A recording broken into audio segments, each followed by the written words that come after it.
Welcome everyone. We'll welcome you to this week's webinar, the 12 Strokes of Christmas. So we're brought to you by Medicus Golf and KickX Golf. Myself and Brenndan are going to be talking about these 12 Strokes of Christmas, and we're here at beautiful Tiffany Greens Golf Club in Kansas City, Missouri. So a couple of these are really not strokes per se, but they're down towards the bottom of the list anyway. Right. I mean, practice should be way up there, but you know.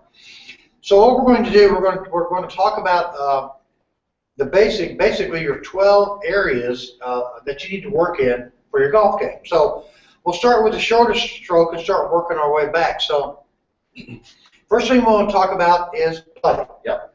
And you have a couple of different ways that you can putt, right? So once you go through that, Brenndan. Yeah, you know, like Chuck just said, there's a couple ways that you can move this putter back and forth. You know, one way is feeling more just kind of we'll just simplify it. Say the left arm, left hand, just kind of rocking the shoulders, the putter back and through, so it's more of a shoulder stroke motion. Or you can use more of this right arm motion. So the right arm will bend and then it will straighten. So it's not much of a shoulder stroke motion. Right. Yeah. So let's say, for instance, that you're lined up and you set up open to the golf ball. Well, if you set open to the golf ball, you can no longer shoulder putt because you'd be pulling across it all right.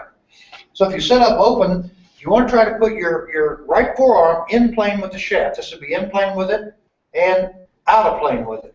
So if I just put that in plane with the shaft and now I lean forward, all I'm going to do basically is bend and straighten my right elbow. Yeah. More of a push stroke. Push stroke, yes. Right? So you can be more of an arc putter by moving your shoulders, or you can just power it through your right arm. And a great example of that is just like Nicholas. I mean, Nicholas did that his whole career. Right, and he showed that as well as Arnold Palmer by George Lowe. Yeah. Who was the guy that broke Byron Nelson's string of 12 consecutive tournaments. Right. And George Lowe was a putting hustler, so he was pretty good at that. The next thing is chipping. Right, because we're all going to miss greens, so now we have to figure out, you know, how we want to get this up and down. And there's a couple of ways that you can do that. You can position the ball well off your back ankle with a short stance, lean forward, press the handle forward. Now you just keep it in that attitude, and again, it's just back and through, kind of like this. Now if you want to use the bounce, right, you can set the shaft more vertical, slightly leaning forward, but more vertical. And now when you come through it, you're going to use the bounce of the club. That'll give it a little more air time. Right. It'll die a little bit, won't roll out near as far. So basically, you're taking shaft lean out of it then. So one way is with shaft lean, if you want to hit the low runner. The other way would be no shaft lean. The ball will still run out, but you'll have a little more air time, a little more carry. Yes. So again, a couple of ways to chip. Then we have pitching. So pitching is kind of in between full wedge swing and a chip stroke. So how we define pitching is, first we'll go through chipping. If I go through chipping, you'll notice that my left arm and shaft stay in one line. In other words, I don't add any kind of wrist cocking or hinging motion. So that would be considered a chip. In our mind, the way we differentiate it is we now add the left wrist cocking. This would be cocking to the plane. We add the left wrist cocking and uncocking. Yeah. So again, for pitches, you can have a couple things. You can hit that low pitch, kind of both arms straight like that. Or again, you can set up with the shaft, you know, kind of vertical, still bend it. And when you get over here, you're going to have more of this look and less of that look. Yeah. And again, it's just options. Right. Yeah. It's just options, and you experiment. You're going to use them all the time. Yeah. You know, you don't hit every pitch shot the same. You don't hit every chip shot the same. So you have to be able to vary those. Yes. Right. The next one is wedges. So when we talk about wedges, we're talking about less than full swing. We're talking about finesse wedges, distance wedges. Finesse wedges is primarily what we just showed you right there in pitching. A finesse wedge, you'd have a much more, and I'll do it this way. You'd have a little more of an open stance. You would pick the club up quickly, and as you come through, you're going to let your arms fold into your body this way. So, and what's happening is the club's coming down, down, down, down into the golf ball. Now the left wrist starts bending upward, so the face stays up, and your body kind of rotates up, which is a shot that Sebi was really, really good at. He really made that one famous, yeah. So those aren't for distance, those are for more finesse shots, say 40, 50, maybe even 60 yards and in, right? Then you have your distance wedges. Now, there are some systems that want you to go 7:30, 9 o'clock, 12 o'clock, or 11:30, whatever. Those are extremely difficult even for the world's best players. So what we would advocate is that you take your hands back to 9 o'clock for every single one of those, and vary, what we call vary, your impact shaft location from way forward lean to the loft of the club, to adding loft to the club, and then vary your exits, short, mid, high, and that will give you 9 different trajectories, 9 different distances. Yes. So you have the finesse wedge, which is really the club starting the downswing and not the body. Correct. Then you have the distance wedges, which is more body in the downswing, followed by the club. Yep. Right? And the next one is bunkers. So I'll let you talk about bunkers. Oh, bunkers are ones that we see a lot of people struggle with. And, you know, more times than not, what we'll see is we'll see people set up more. I'll set up this way here, more square. Yeah. Face is dead square, and then they just take a big swing and stop. Right. So again, like Chuck said, you know, on the finesse wedges, we want to use the bounce in the wedge. So, you know, you want to set open the face, and now you're engaging the bounce of the club. Right. And again, what you want to do with bunkers is so many people try to lift and try to help the ball. Just go ahead and get in there and make some loud thumps, and try to listen to the sound of that loud thump just to get the ball to come out. Right. Because when you hit a bunker shot, you know, for a straightforward bunker shot, the club doesn't really hit the ball. It's the sand that's making it come out. Right. Sand's throwing the ball out. Yeah. So you can get that technique down, and then you can vary. You know, do I hit it higher? Do I hit it farther? And you just can vary the length. So if I take a big backstroke here and kind of a short abbreviate stroke here, it's obviously not going to go as far. But now if I'm trying to hit one that's got a lot of spin, trying to carry it far, I'm going to take a pretty big swing, full back, full through. Right. So, and that would be for a greenside bunker. Yes. All right. So now, but if we have a fairway bunker, so let me back up 1 minute. So let's go back to the greenside bunker, because some things say hit 2 inches behind the ball. Yeah. Okay. Here's kind of the rule in my mind. You get in the sand. If you dig your feet down, they go down 2 inches, you're going to hit 2 inches behind the ball. If you dig your feet and they go 4 inches, you're going to hit 4 inches behind the ball. All right, so that's based on pretty much the texture of the sand and how far you dig in. Yeah. Now, in a fairway bunker, though, it's completely different because we're trying to hit the ball and not the sand. Yeah. Right? Yeah. So if you're in a fairway bunker, you primarily want to keep a lot of your lower body quiet. Go ahead and set up. And I want to move the ball back a little bit. Well, if I move the ball back in my stance this direction, then I probably would need to strengthen my grip just a touch, turn it to the right for a right-hander to compensate for the ball moving back. Yeah.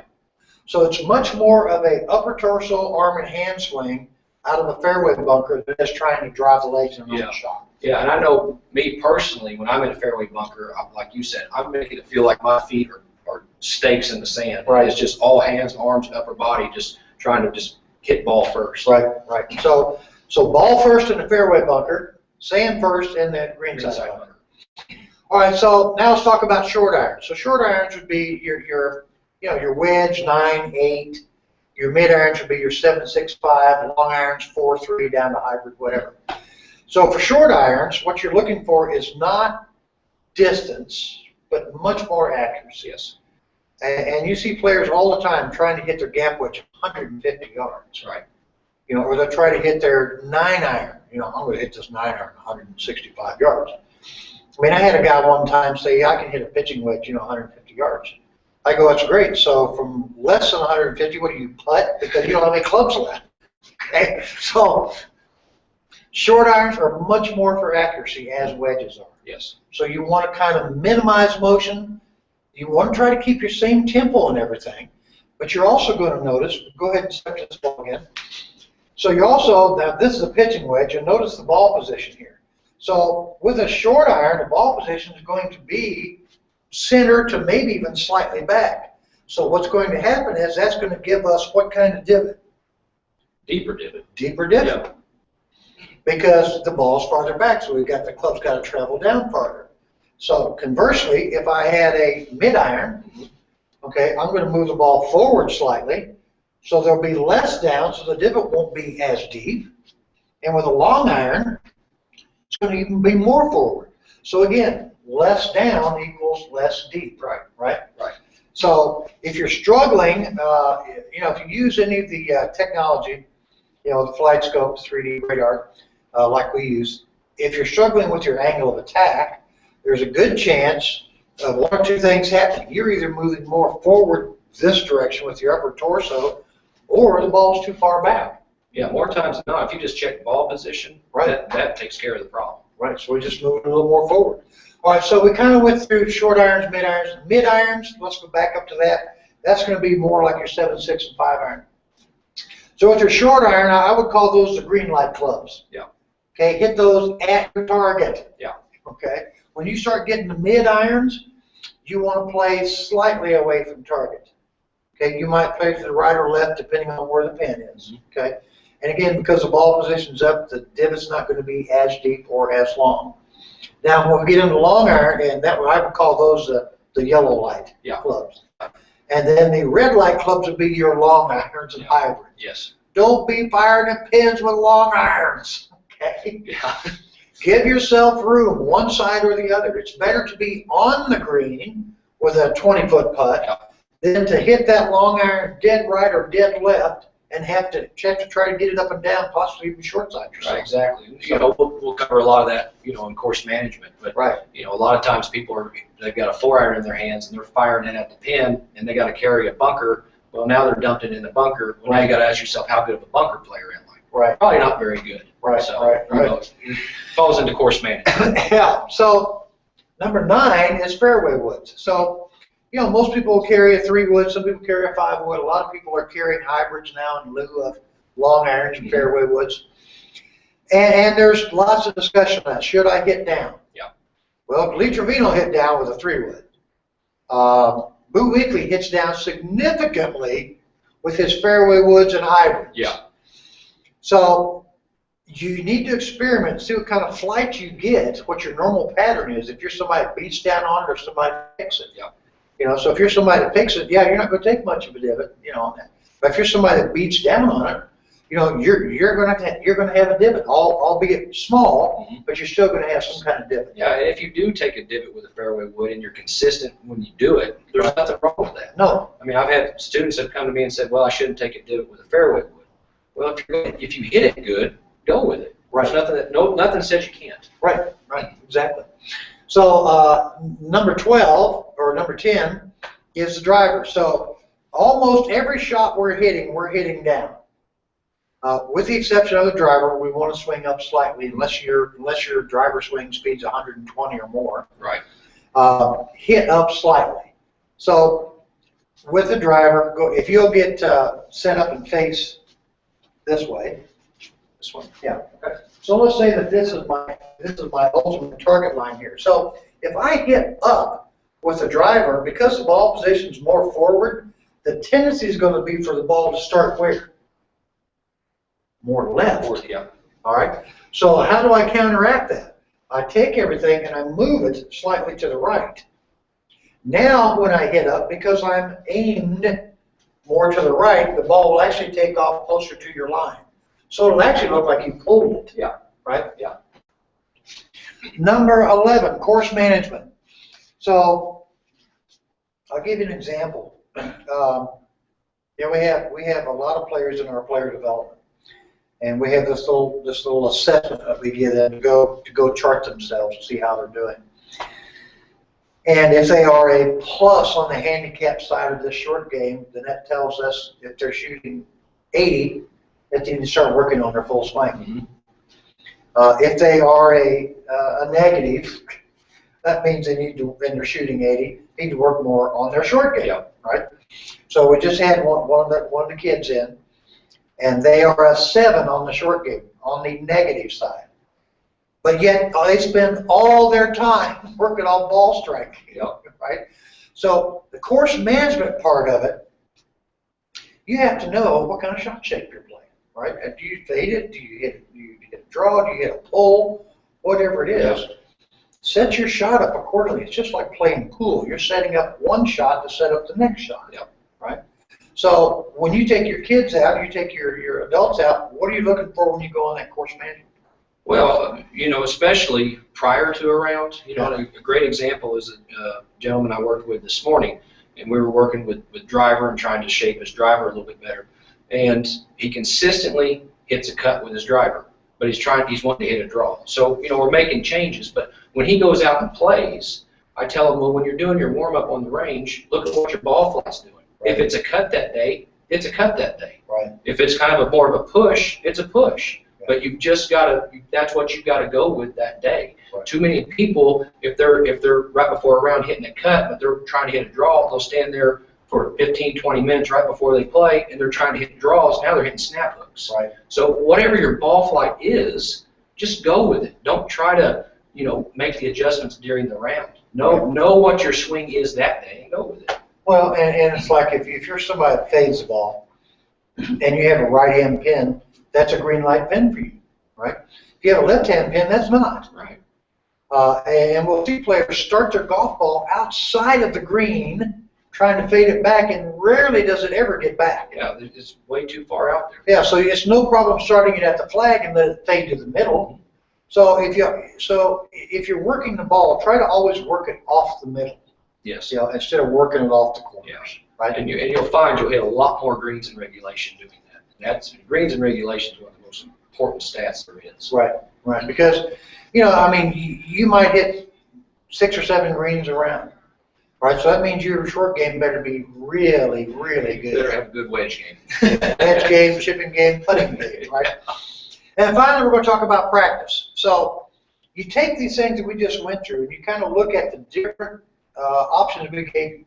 Just test it. See which one you putt better with. See which one you chip better with. See which one you pitch better with. They always go through some kind of pre-shot, and develop a series of things you do, like the guy I had this morning, Carl. All right, so he was talking about, a lot of players look like they do a little something before they take the club away. I go, well, yeah, Gary players like this, right? Then he'd go and take it back. And Nicholas would go, look, waggle, waggle, look. Yeah. All right, so it's a startup trigger. Yeah. It doesn't matter what it is, just build that into your pre-shot, because you don't want to start from a dead stop position. You got to have some movement. Yes. So look at your strengths. If you're laying up to a yardage because you can't reach the green, lay up to a yardage that you're comfortable with. Yes. Don't lay up to 40 yards if you can't hit a 40-yard shot. Yeah, and it amazes me how many people will do that. Right. Par 5, they're terrible from 30 yards, but they'll lay up to 30 yards. Right. From 100 yards, they're pretty good. So you just got to stop and think, what are my strengths, what are my weaknesses, and take what the golf course will give you. Right. Well, it's Red Friday. Cowboys and Chiefs did it last week, so that's good. So our 12 strokes of Christmas is 12, we are practicing. 11, we're on the course management. 10, we learned to hit a driver in the fairway. Now notice I'm not chiming in. Yeah, I know. I'll let you take over. No, I'm not All right, in. so we got a couple of questions, so let me go up here and look at these real quick. Okay, so we have a question from Lisa. What is your best, simple, easy instruction on weight shift or transition from the right foot to the left? It's been many years and I still have this problem. What is a checklist? Well, you do want to start your swing from the ground up. Yep. Okay, especially in the downswing. So when you get to the top, there's several things you can do. I'll give you just a quick example. So let's say I made a backswing. Pick up your left foot, put down your left foot, pick up your right foot. Yep. Okay, very, very simple. Left, right. Just keep doing this. This will show you basically how to get the transfer going back and forth. Yep. You can also just go to the top, feel like from here that you push into the ground. You'll see your front knee bending a little bit. Feel like you're pushing into the ground. You got to feel that transfer. You could take a stick, put it outside your hip, right? You could get to the top and now move this over to the stick. Okay, either way. But it's got to start from the ground up to feel that pressure. You can use a stick, or you can use a chair at home. You know, if it's, I don't know if you're in cold weather, but just put a chair there. Just try to lift the chair.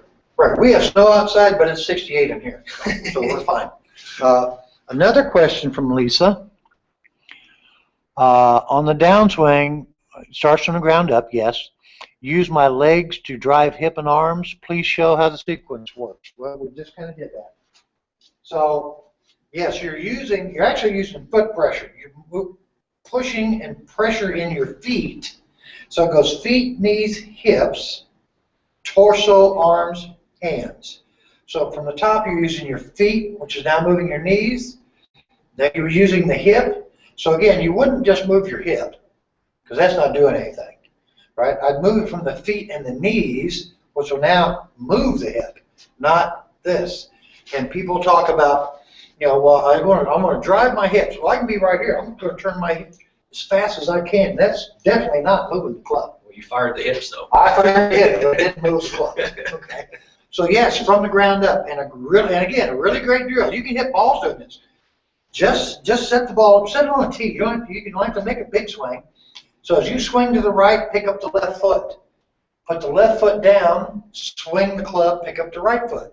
So right, left. Just keep doing that and get a sense of it. Yeah, I noticed when Chuck's doing that drill, how steady his head's staying too. When you do this left, right, if your head's moving all over the place, you're going to fall over.